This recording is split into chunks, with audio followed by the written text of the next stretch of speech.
Hi guys!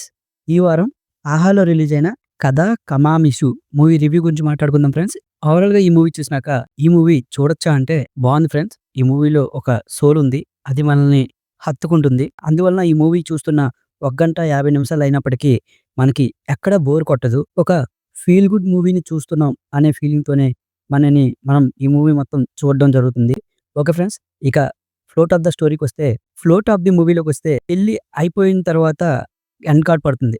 కానీ end card పడిన తర్వాత మ్యారేజ్ అయ్యాక ఎర్లీ డేస్‌లో ఎటువంటి సిట్యుయేషన్స్ అనేవి కొత్త జంట ఫేస్ చేస్తుంది అనే వాటిని బేస్ చేసుకొని 4 జంటలు వాటి మధ్య కన్వర్జేషన్సే ఈ మూవీ ఫ్రెండ్స్. హ్యాపీ ఎండింగ్ పడిందా? లేదా సాడ్ ఎండింగ్ పడిందా? మూవీ చూసే తెలుసుకోవాలి. Okay friends. ఇక రివ్యూ విషయానికొస్తే మూవీలో చెప్పా కదండీ! ఒక మంచి సోల్ ఉంది అనే ఫీలింగ్ కలిగింది.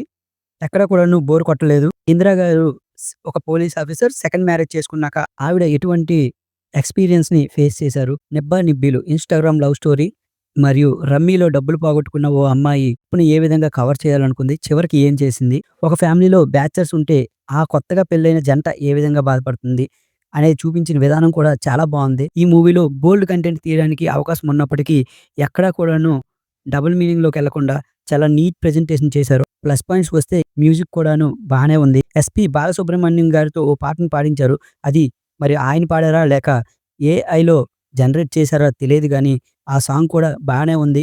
బాలసుబ్రహ్మణ్యం గారిని మరొకసారి మనం గుర్తు చేసుకునేటట్లు చేసింది. ప్రతి యాక్టర్ కూడా బాగానే యాక్ట్ చేశారు. స్టోరీ టెల్లింగ్‌కి టైం తీసుకోకుండా తక్కువ సేపు అయినప్పటికీ క్లియర్‌గా ఏం చెప్పాలనుకున్నారో దాన్ని మన ముందుకి తీసుకురావడం జరిగింది. ఇక మైనస్ విషయానికొచ్చినప్పటికీ అన్ని స్టోరీస్ కూడాను కనెక్ట్ అవుతాయని చెప్పలేము. ఇంద్రజ గారిది మరియు బ్యాచలర్స్ ఫ్యామిలీలో ఉన్న ఒక జంట అది కనెక్ట్ అవుతుందని చెప్పుకోవచ్చు. ఇంకో మిగతా 2 అంతగా కనెక్ట్ అవ్వవు. సినిమాటోగ్రఫీని ఒక డ్రీమ్‌ని ఎలా ప్రొజెక్ట్ చేస్తారో అటువంటి లైటింగ్ పెట్టి ప్రొజెక్ట్ చేశారో తప్ప నేచురల్‌గా అనిపించలేదు.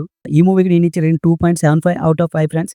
మీరు గనుక నా ఎఫర్ట్ నచ్చినట్టయితే లైక్ చేయండి, షేర్ చేయండి, సబ్స్క్రైబ్ చేయండి.